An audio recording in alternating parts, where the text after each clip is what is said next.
What is going on, fight fans? So it is the morning after the Jake Paul versus Tyron Woodley fight, and I definitely want to give my thoughts. I think there's a lot of misconception out there about me when it comes to these kind of events, and I'm going to break that all down and what I thought about the fight in this video. Without any further ado, this is Edward, and you're watching Boxing Fanatico.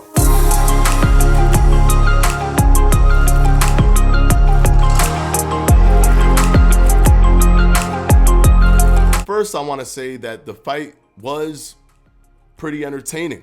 It was, whenever there's an element of danger or an element that something can happen at any moment, and you get that energy from the fight, that dark cloud that's looming over the fight creates suspense, and that constant state of suspense creates entertainment. Sometimes people want to just boil it down to black and white. What did I visually see represented on screen? Did I see someone get knocked down or knocked out? If I didn't see those things, then therefore, based on these arbitrary metrics, the fight must have not been exciting. No, the fight can be exciting with suspense, where you don't necessarily know exactly what's going to happen next, and your mind is racing, thinking that there's possibilities that someone can be knocked out or knocked down or rocked or what have you. So in that respect, the fight was actually pretty entertaining. Now, there's a problem with boxing fans. I want to say quote unquote boxing fans, because I don't want to put everybody into the same bubble. But there is zero nuance when it comes to boxing fans. If you state something is going to happen, that must mean that you want that thing to happen. That must mean that you enjoy that thing is happening, that you are a fan of that thing.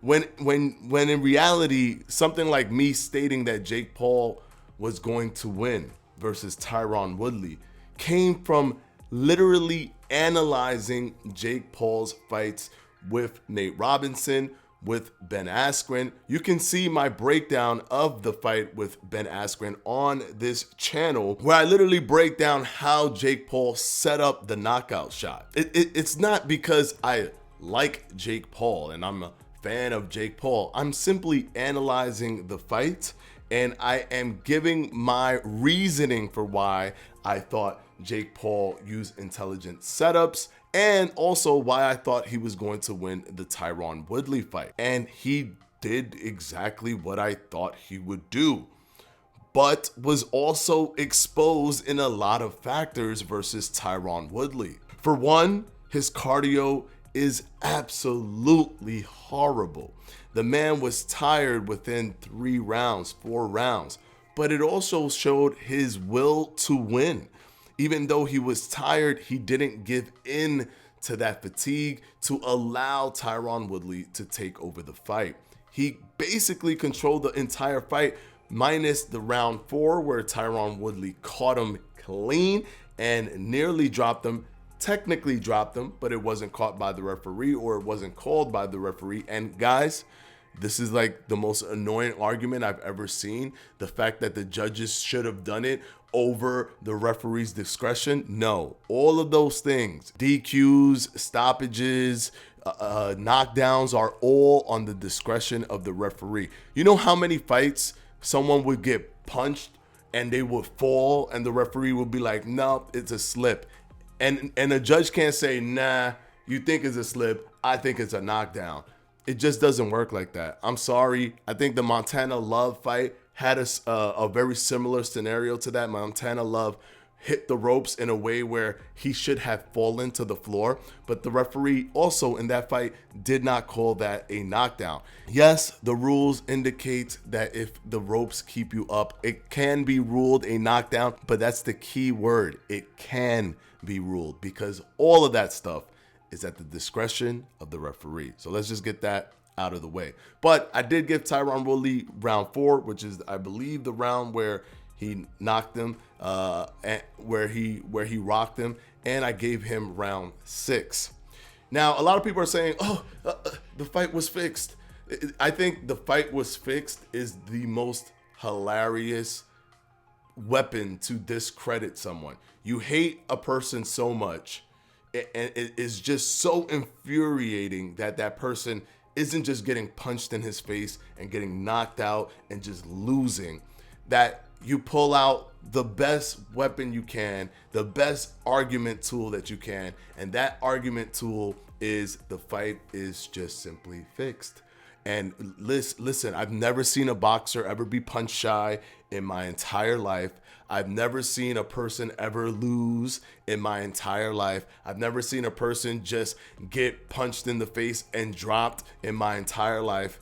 Guys, this happens all the time in boxing. Fighters are punch shy all the time. It's a psychological thing. Tyron Woodley said it himself in the press conference. He didn't want to get caught with something.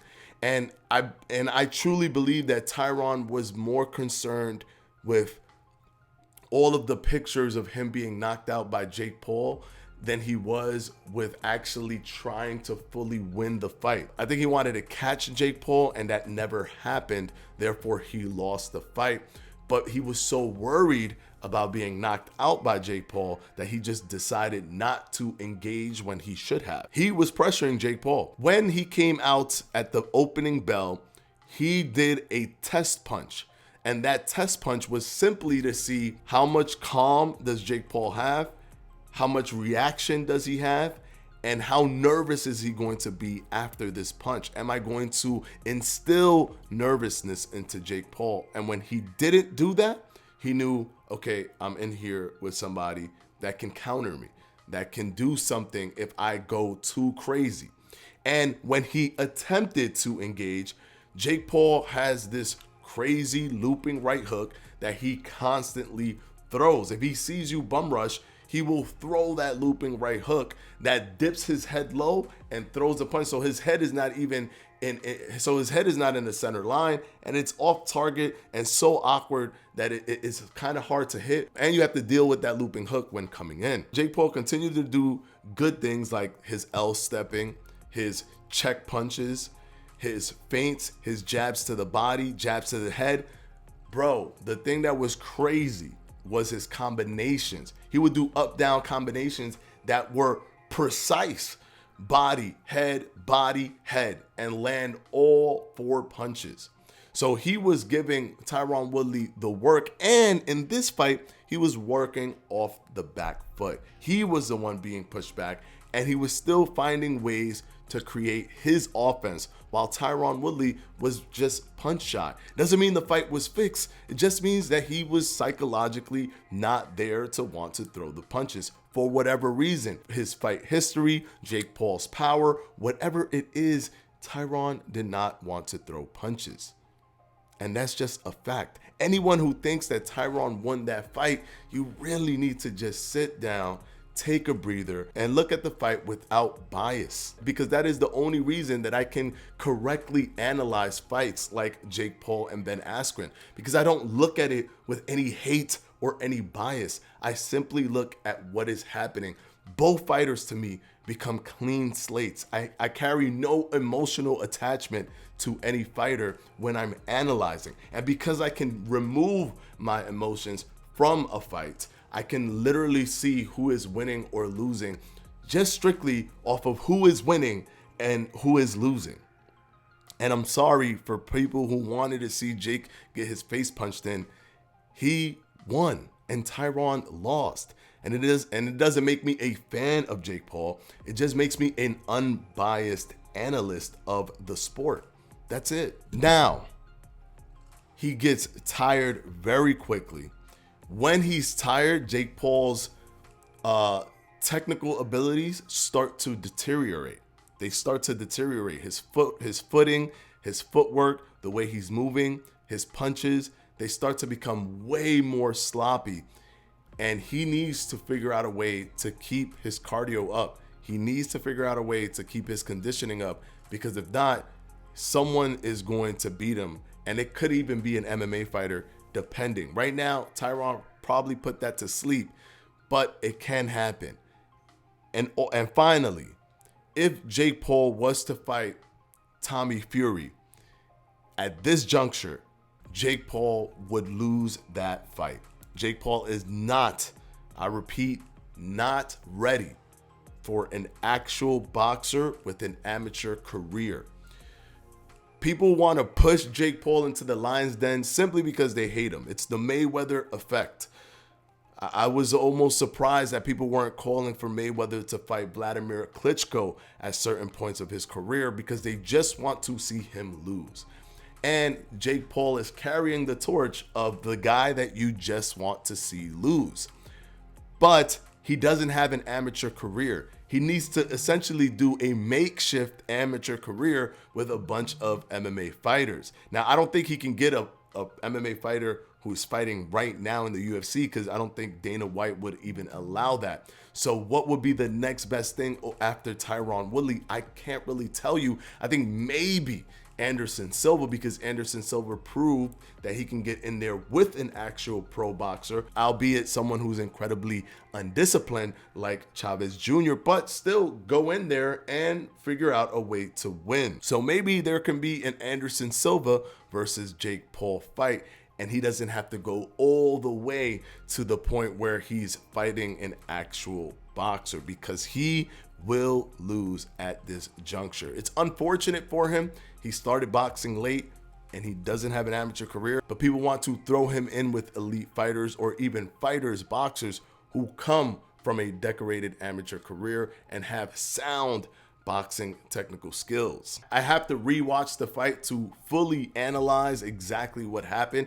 Everything that I'm saying is going off of memory from just watching the fight one time. But Jake Paul continues to show that those who do MMA and transfer over to doing boxing, it isn't the same thing. And I saw all those kind of unorthodox things that Tyron Woodley was doing that is literally ingrained in the back of his mind from doing MMA for so many years. Having his hands out in this fashion, blocking so high as if he was also trying to block kicks that don't exist in boxing, leaving his body open with those kind of high blocks like that. And that all comes from things that are rooted in his mind.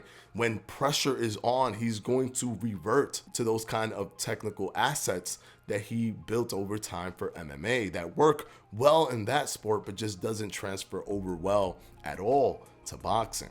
So those are my thoughts. Am I a fan of Jake Paul? Absolutely not. I'm not a fan of him specifically. I do think that what he is doing is good for the sport, even though people believe that it's not, because he's bringing an entire wave of young audience. A lot of boxing purists and a lot of diehard boxing fans want to gatekeep the fandom of boxing, but they don't realize that when you do that, you are killing the sport. You're letting it bleed slowly, so that little by little, when people are no longer here anymore and the core fandom has kind of waned off because we become older, what have you, boxing itself will be no more. This allows a new gateway for a lot of younger audiences to appreciate the sport and have interest in the sport. So I 100% think that what Jake Paul is doing is good overall for the sport, because it's bringing eyes to a lot of fighters. Amanda Serrano, that was amazing. She was on the co-main event, and a lot of fighters got to see Amanda Serrano for the first time and see how technically sound and slick and sharp she is. I'm not a fan of him. I do enjoy what he is doing because it's bringing attention to the sport from younger audiences, which lends to the longevity of boxing. I have stated multiple times in my previous video, he has technical abilities. People just think he's just this YouTuber that just throws punches in the air, but he actually sets up his punches. He's also just shown that he can put together good combinations that are accurate. But at the end of the day, I simply analyze boxing in an unbiased way. I'm capable of doing that. I have my biases, of course, but I literally watch all fights in a blank slate. Well, that's all I got for you guys today in terms of the breakdown. What did you guys think? Did you guys think that Tyron Woodley won the fight? Do you think that Jake Paul won the fight? Do you think the rematch should happen? Or do you think that Jake Paul should just screw it and go and fight a real boxer. Let me know what you think in the comment section below. This is Edward, and I'm out.